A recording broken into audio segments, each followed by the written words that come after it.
Hey everyone, in this video, we're going to talk about something called server-driven user interface, which is quite a very interesting topic. And it is not a very hard topic to learn. It's just a concept, and which we are already know, but we will use it in a different place. So it is something to know for all the persons, all the developers, and it is quite a trending topic today. So, what is server-driven user interface is? So, if we talk about what a server-driven user interface is basically an application user interface is served by the servers. So, what that mean?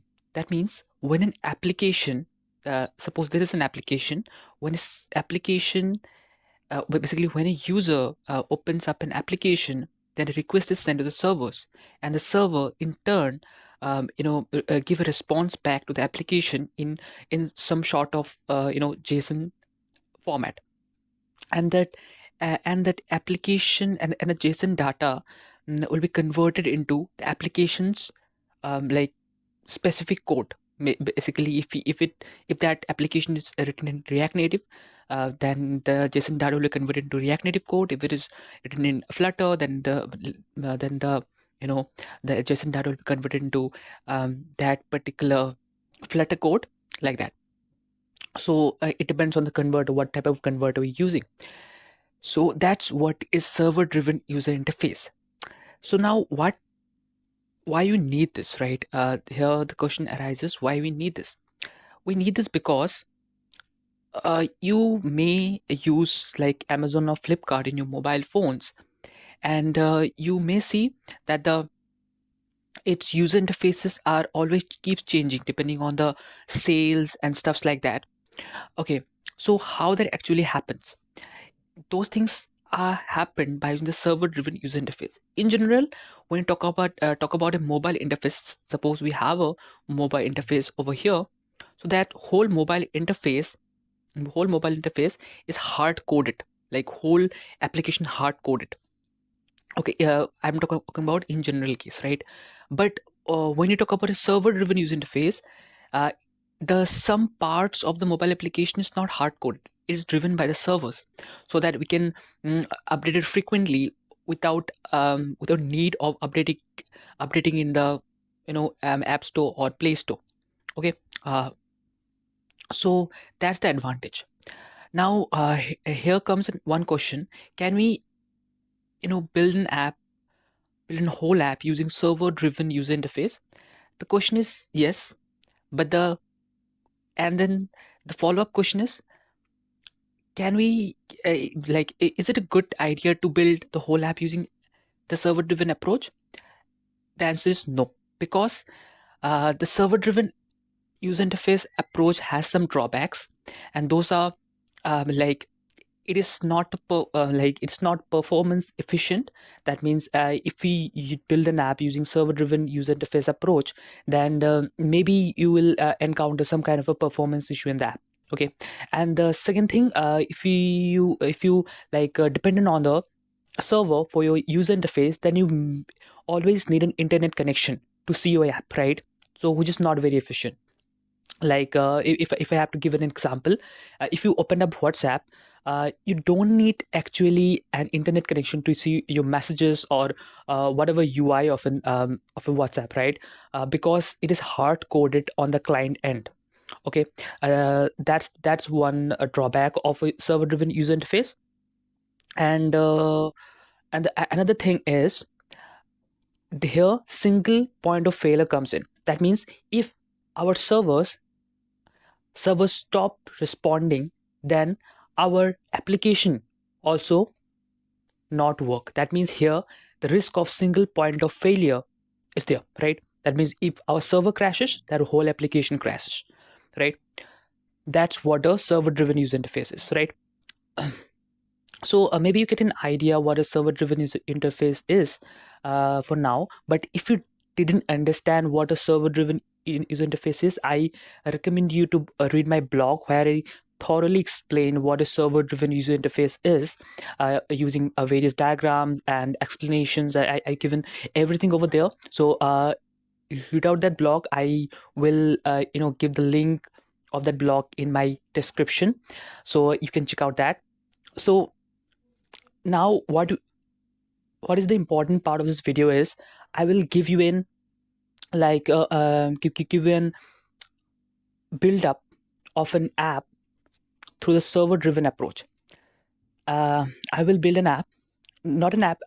Actually, I will just give you an a glimpse of what a server-driven approach is by using simple HTML, CSS, and JavaScript. I will not use any kind of other like mobile app development, languages like React Native or Flutter or Kotlin. I will not use those because maybe that those things, some kind of a high tech things. So maybe everyone cannot understand those, but HTML, CSS, JavaScript are various topics, right? So you can everyone has a basic understanding of those things, right? So what we need in this video is the basic understanding of HTML, CSS, and JavaScript we need. And for building the application, we need node.js. To be very specific, we're using express.js for creating the server or backend, and we also using a nodemon. It is the dev dependency for restarting the server. And again, I am stating that if you don't know anything about anything from above this, then nothing to worry, because I am just giving an explanation of what a server driven user interface is. It is not some kind of a uh, a cool project to showcase in your GitHub repo, but it is just a basic thing to understand what a server driven user interface is, right? So let's get started. Let's start by building the app. So let's open up our terminal. Here's the terminal. Here we are. Let's open it up. Let's increase the font size and let's see what are the folders we have. Okay, here we are, and let's make another folder which is called YouTube. Here is the YouTube folder. Now go to the YouTube folder. Here we are. Let's make another folder naming SDUI, and let's go to that folder, and we are in the SDUI folder. Now let's open it up in the Visual Studio Code so that we can code in it. By the way, Visual Studio Code is my favorite editor, and I think it is the everyone's favorite favorite code editor, right? So let's open it up. Yeah, here we are. Now what we'll do here is we're gonna make a folder named public, where we'll keep our HTML and CSS files. Here's the public folder we have. Let's create an index.html file over here. Index.html file, that's it. And also we'll create an index.js file. Index.js file for JavaScript part, right? So here we have index.html file, right? So let's code the HTML basic syntax, default syntax. And now let's rename it with SDUI project, and rename the title with the SDUI project, and let's link the JavaScript file over here. So script source, and we have index.js, right? We just linked the HTML with JavaScript. Now if you don't know anything about HTML and JavaScript, it's fine.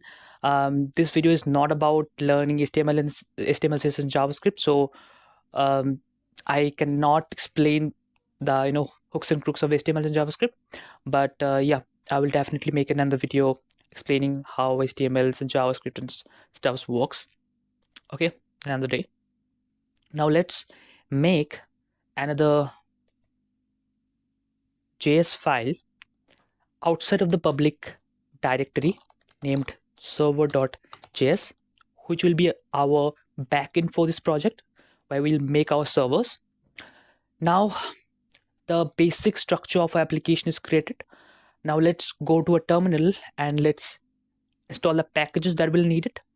Let's install, by the way, we are using npm, which is Node Package Manager, to install the Node packages. And if you don't have those kind of things over here, then you don't have to worry. You just can download the Node software from the Google, and you can install that, and it has a by default npm in it. Okay, so now I have already installed it, so no need to install it again. First of all, clear it, and now so npm install express.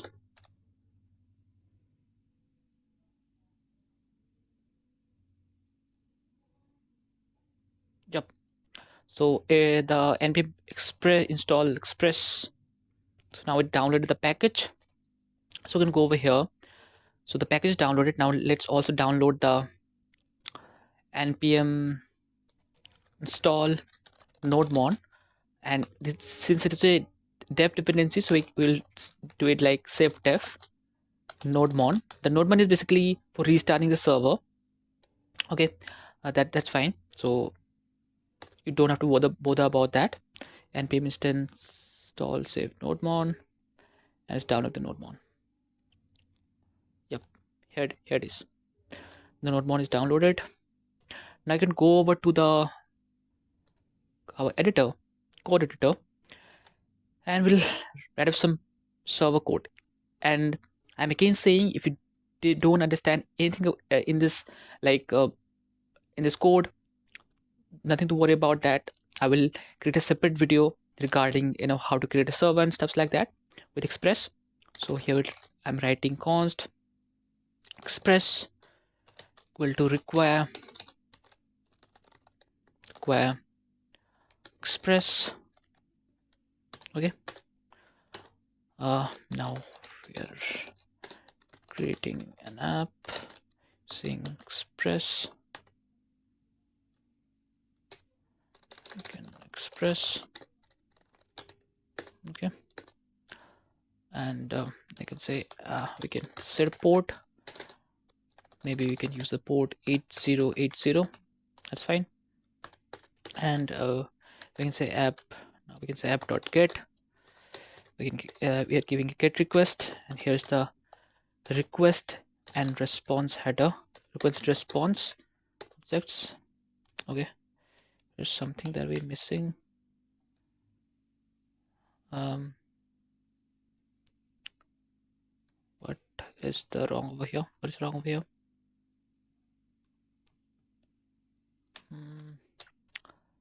Let's take it up.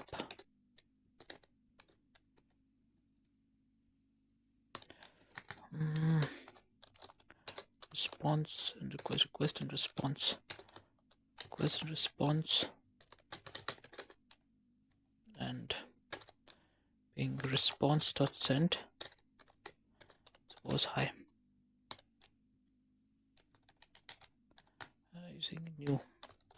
Yep.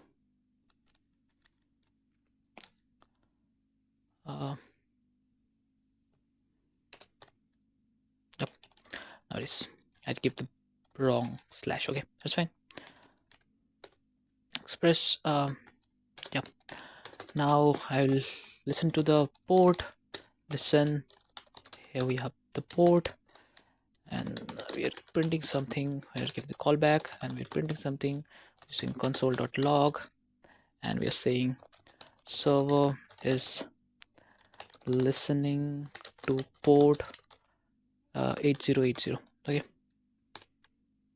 or again the server listen to the port that we specified. Okay, now it's okay. So let's see, is it working or not? Let's clear it, and we'll say node server.js to turn on the server, and yeah, the server is listening to the port 8080. Let's see. Let's go to the web browser and see is working, like localhost 8080. Yeah, it is up and running. We're saying hi. It's showing hi over here, right? So that means our server is ready now. We'll stop the server for now, and we'll go over here, right? Okay, fine. Now we also need another thing, which is the JSON data file. Okay, so we are here creating the JSON data file. We'll say it data.json, data.json. Okay, and what we'll do, we'll import the JSON over here. Const data equal to require JSON data.json. Yep. So if you don't know what a JSON is, it's like a key value pairs, which is around a bracket. That means if we go to the JSON and we can give a brackets, and we can here we can specify the key. That means suppose it is a key, and here's the value you can provide. Okay, there's a value you can provide. It can be any kind of a value you can provide. Okay, that's how JSON works, right? The JSON. Now what you can do is in the server.js we can send the JSON file. That means response, we can say response.json. It should have a response.json. Okay, yep. JSON. Okay, it don't have send. That's weird. I think because of this, maybe response.json. Yep, now it has response.json. Now we'll putting it the data part. Okay, now if I go over here and make some key value pairs, suppose key, this is a key, so we go over here, and we can again turn on the server so that we can see is it actually working or not. We are turning on the server, refresh the page, and here you can see this is our JSON data. Okay, that means it is completely working. So now I'm stopping the server so that I can work on the front end part. Now let's work on the front end part. So before starting to use the front end part, let's open that up our index.html file on the browser. Open dot, there's to open my Thurner, which is the file manager in Linux. So let's open up my index.html file, and here is plain index.html file where I didn't wrote anything. That's fine. Now let's go over here. Now let's go over index.js file. Now what we'll do, we'll fetch the fetch the response from that server, right? We have to put a request, and we'll get the response back from that server. We have to take the response back.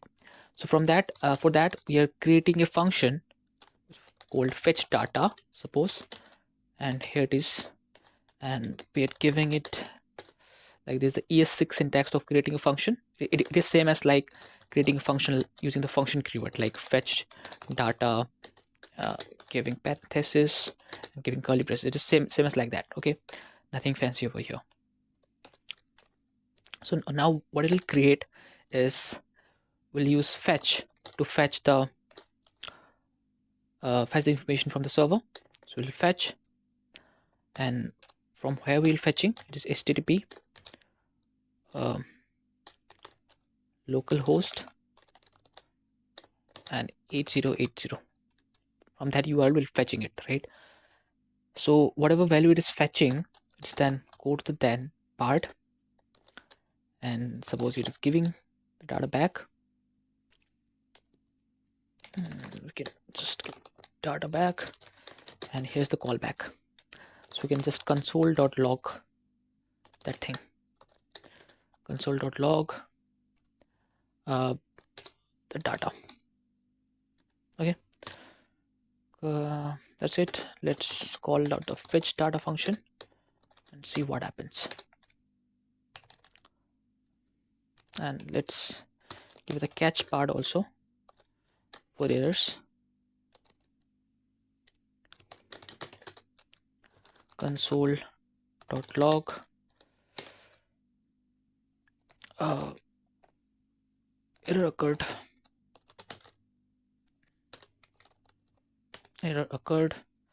Let's give the errors also, not like this, maybe you can give it like this. Okay, fine. So let's turn on our server. We can turn on our server. So we're the port 8080. Let's go to our page. Let's open up the dev tool. Let's inspect it. And let's go to the console part. Let's see what is happening after refreshing the page. Refreshed, and here we are. We get an error. It's like what it's saying is cross origin requested block. Now here's an important thing. The cross origin CRS policy is a very important thing when you're fetching something from a like some kind of an API, or if you make your own API. That is very crucial thing to know. I will make a separate video on what a cross origin policy is. Cross origin resource sharing policy is CRS policy. But for now, I'll just use I'll change the code over here. I have to use some kind of thing over here to make sure that it is like acting as per as the CRS policy. What I'll use app.use. Here's the request, here's the response, and here's also the next. And here we are. Now what we'll have to write over here is some kind of a CRS policy. That means we have to attach some kind of a header in case of our response, so that the browser will know, okay, it is basically acting under the CRS policy, appropriate CRS policy. Now what to do is we have to call the next method. Okay, now it's good to go. Let's restart our server, and now let's refresh, and here you can see, here we get a response back. Cool, right? Here we'll get our response back, and I can zoom it out, and you can see here we get our response back. The status goes, it's giving status goes okay, some kind of thing. Now you can say, where is the value, like where is this key value pairs, key, this is a key kind of a thing. So for that you have to go to the index.js. Now from now we'll use nodemon to restart our server automatically, so that we don't have to restart it again and again. So let's use nodemon. I'm giving an example. Suppose I'm writing something over here, right? Like console.log. This is a message. This is a message, not like this. Go to the server.js and write over here console.log. This is a message. Okay, so that's it. Now if I going in our browser and we refresh, we don't see that message, right? Or even in our terminal we don't see message. But if I restart our server, okay, sorry, I put it in the wrong thing. Okay, I should put it in here. Now if I restart our server, we can see it. This is a message. So we have to restart it again and again to see the message, right? So we can use here nodemon to rescue this thing. That means to restart our server automatically whenever we change something in my files. That means we can say npx nodemon server.js. Okay, and now we can, it will watch now if it change something over here, the message Ronak, and then it will automatically restart it. It say restarting due to changes, starting the node server.js. It will automatically restart the server, right?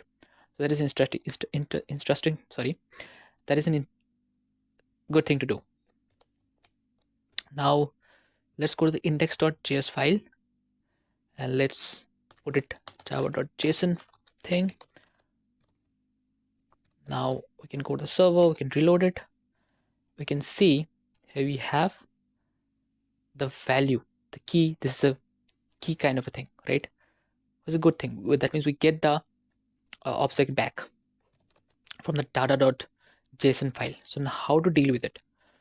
So to deal with it, what we'll do, but we have a data dot then we can give it some value and we can say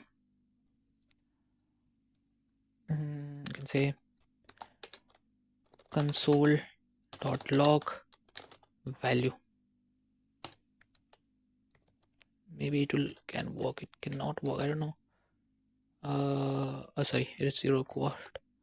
Sorry, I made some mistake over here. I have to do .json because that is a promise. Yep. Now I get this object only, okay, which we required. Okay, so we can see, we can say it is a promise, and this is also a promise, and this is the data part. Okay, so after getting the data part, what we have to do, we have to put those things in the HTML code. We have to convert it in HTML code. We said it right. Whenever we're creating an SDUI project, when the browser actually, let's go to the XCLI draw. When the browser, like here, when an application sends request to the servers, the server in return gives the response in the JSON data, and here a convert is there which will convert the JSON data in its application code, like in this React Native. If it is React Native, if it is Flutter, then Flutter, like that, right? So we need that converter. So let's make that converter. So here we have const converter, and we'll take the data part and it will work on that. Okay, so I have to call that thing. So what we'll do, first of all, let's make our data.json file. So what we're gonna do, we just need something. We're giving the structure of the UI of the HTML part. So it is like background color. For now, just give the background color. Okay, we just give it the background color. Okay, sorry, yeah, the background color red. Now what it'll do, it will go to data. It will now just console.log. We have the data part, right? Let's go to the SDUI project. Yep, let's restart it. We have the background color red. Now what we'll do, let's say const b, which is body. It's body equal to request like document dot get element by tag name, elements by tag name, and we're saying here body tag. Now what we'll do here, body, this body is one only, so we'll take the first one, and what we'll do, we are just saying body 0 and we'll styling it. Now give it the background color, and we're saying just data background color part we need, and that's all. So now it goes and we'll say converter data Now it go here, just load the page, and we'll just see our HTML, initial HTML just changes its color by just simply this data.json file. That means we are asking the server from here, we are fetching from the server some kind of a data, some kind of JSON data, and putting in the converter, and the converter is putting like converting the JSON data into the its native code and showing it to the end user. That how it works. So the things become more interesting when we add more more features in the converter. Like we can just say uh, inner tags. We can also give tags, inner tags, and we can just give list of arrays over here, and we can give it tag name. Suppose we're giving it a header part, header. Okay. Now we can also give some props of the header, like styles of the header. What kind of a style we can give? We can give its width. We can give its width, which is maybe 100%. We can give its height, which is 100%, which is not 100% actually. It's maybe 100 pixel, and okay, what's the problem with it? Okay, yeah, we can give it as a background color, and it could be something like black, maybe black. Okay, so that's it. Okay, now if I go over here and if I refresh the page, we can see the JSON data, everything, inner tags and stuffs are just returned, right? Everything that we just changed is returned over here. We fetched from a server. Okay, here's the server, the local host 8080. Here we get everything, right? Now how to make the converter work on it? So to make the converter work on it, what we'll do, we have to go to the inner tags part of the converter.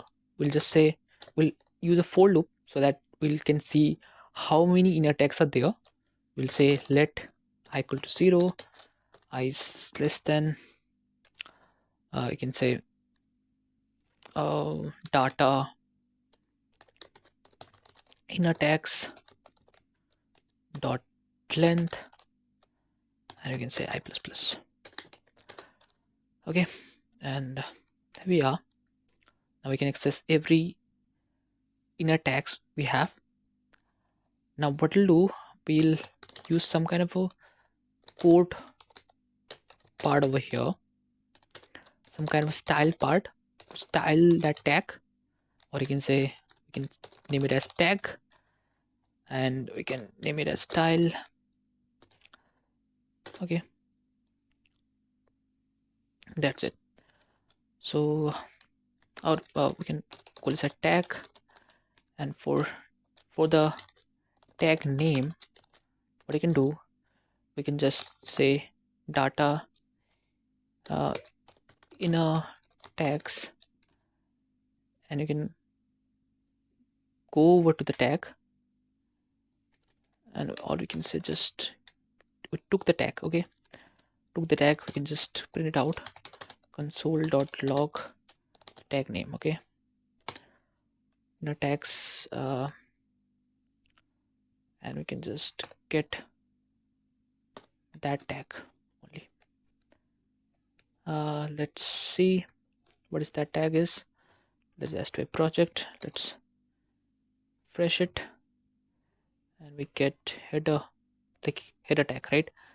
We get the tag, the first tag we get, right? So now what you can do, we can remove it from here. We can just comment it out. What you can do, we can get some code. Here we're just writing, we have to write just header, right? Like this, like header, like this, right? So what we're using this kind of a format is the ES6 syntax. If you're not familiar with it, I will teach it in the separate video. Now what you can use, we can use tag,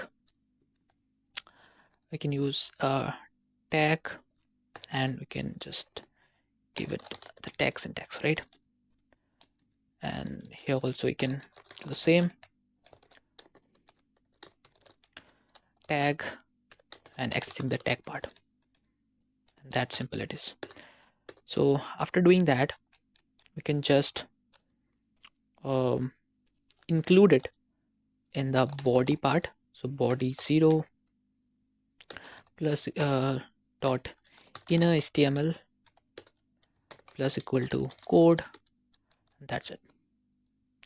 So now what happens, if I opens up my inspector tool, you're just seeing there's nothing in between body tag, there's only script tag. But if I refresh it, you can see that now will be header tag also. How it came, it is coming from backend. Now I have to style that header tag. The present header tag don't have any styles, it's empty style. Now if we want to add style to it, we have to use this variable and put something in it. So how do we do it? What we'll do is we'll use tag props. You can say we can use for let, you can say, suppose we are using S for style, style properties, single style, in tag props. Okay, tag props, maybe like that. Just console.log say S. Let's do it. Yeah, we get with height and background color. That means whatever the properties we have given here, we get it with height and background color, right? Now what it's gonna do, let's go to the index.js file. Now what it's gonna do, we will change the style. We're gonna make the style over here,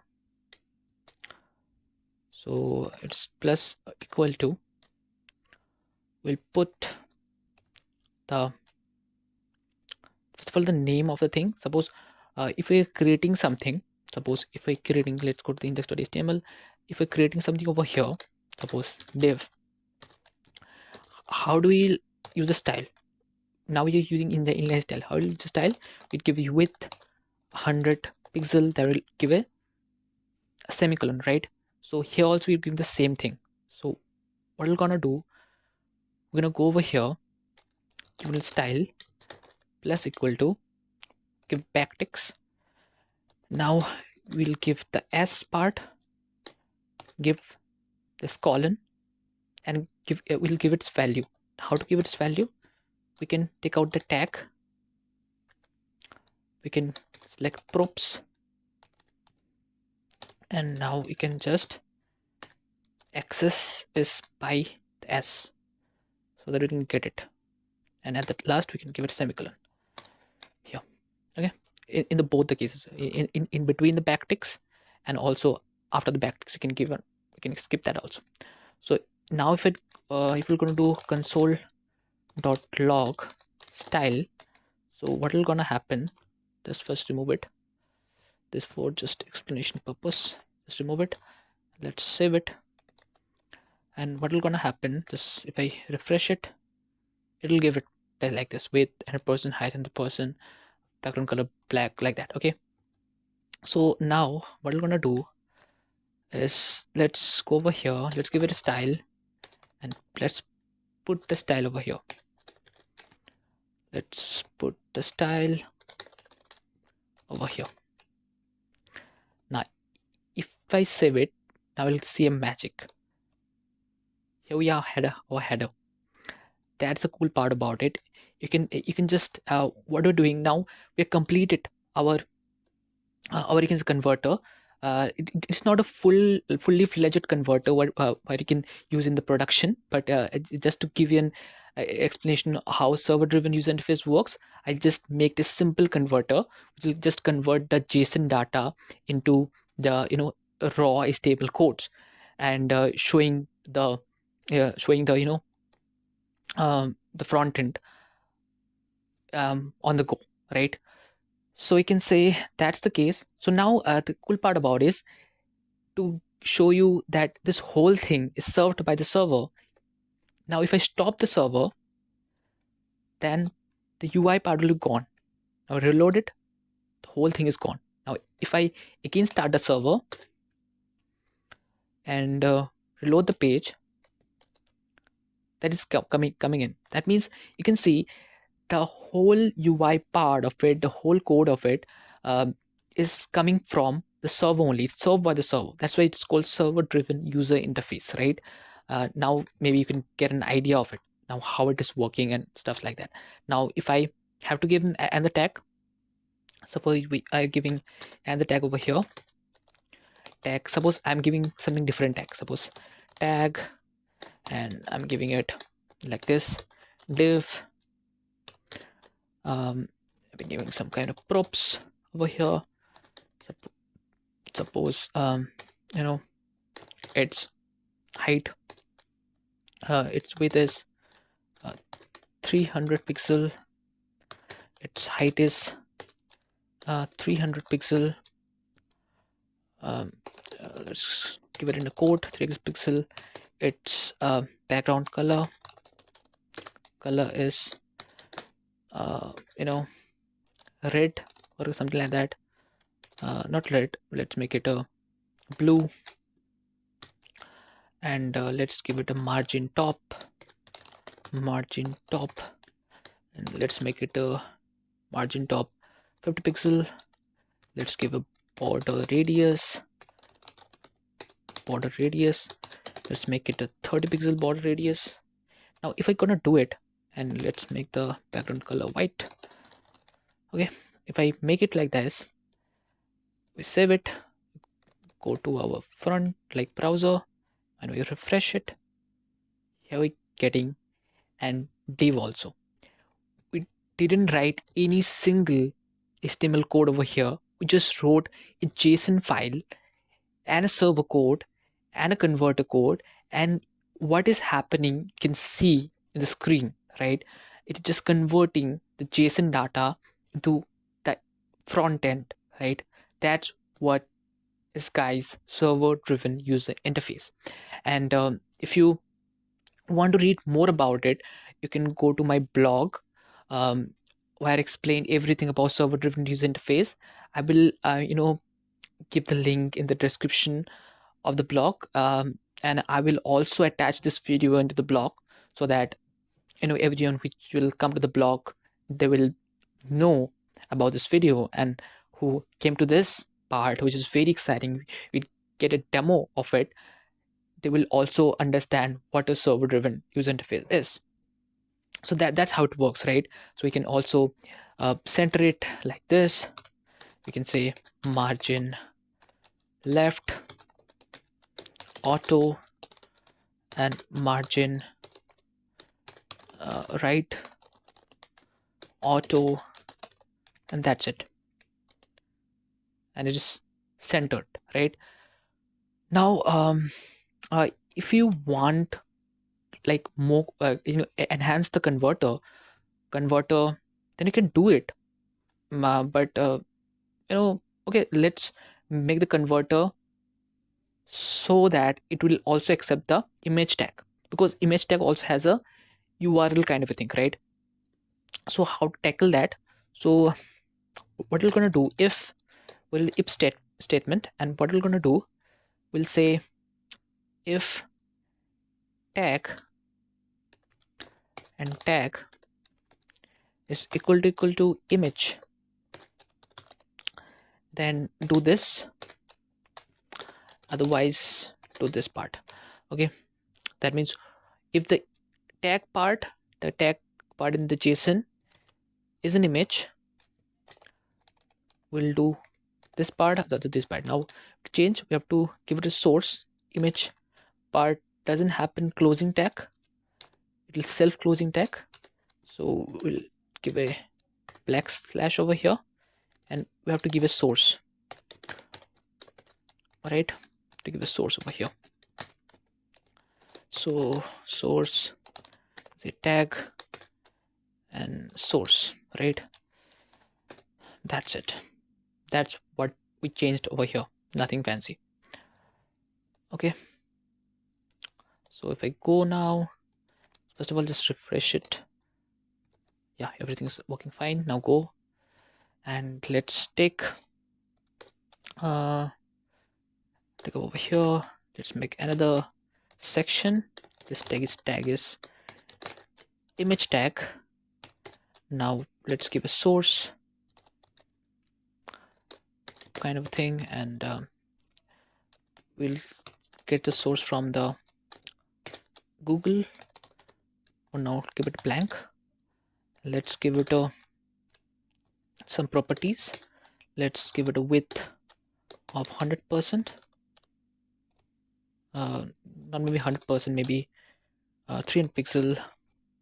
Okay, 300 pixel. Let's give it a width, sorry, height of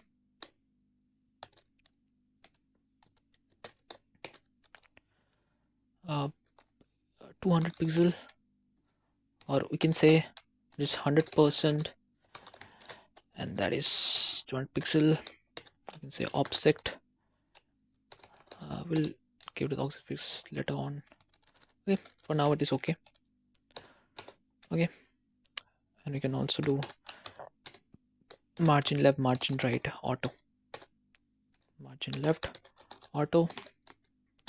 Margin right, auto. Right. So here we are, and let's go over to the Google and search for an like man clothes sale banner.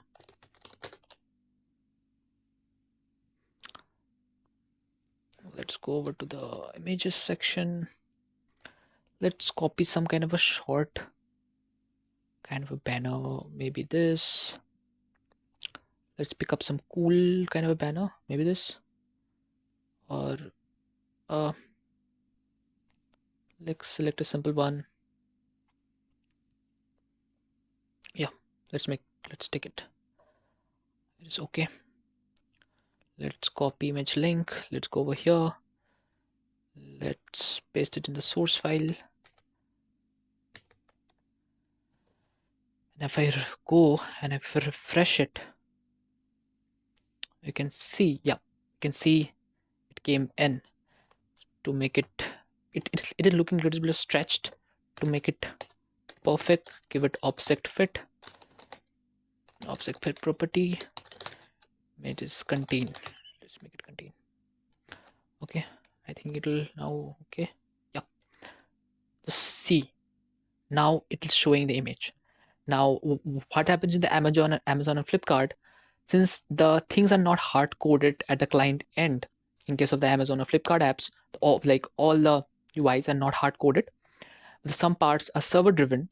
So if they want to change the sale, like the banner image, they change the banner image frequently. So what they do, they go to the server, they go to their data file, like JSON data file, and they just change the URL or whatever new banner image they want to give, and instantly you will get the updates because it is connected to the server. It's not hard coded on the client. So that's, everyone, what is server driven user interface, right? That's it for today. If you like the video, you can if you like the video, you can subscribe to the channel. You can comment down below what I've done wrong or anything like that, and you can share the channel with your friends so that they also can get benefit from this kind of videos. Maybe I'm inconsistent about uploading the videos because of my PC condition and stuff like that. So no worry, I will upload the videos whenever I get time, and uh, the exciting things like this, like server-driven user interface, which is very, I personally telling, I find it very interesting. This topic is quite interesting, right? So okay, that's for today. See you guys in the next video.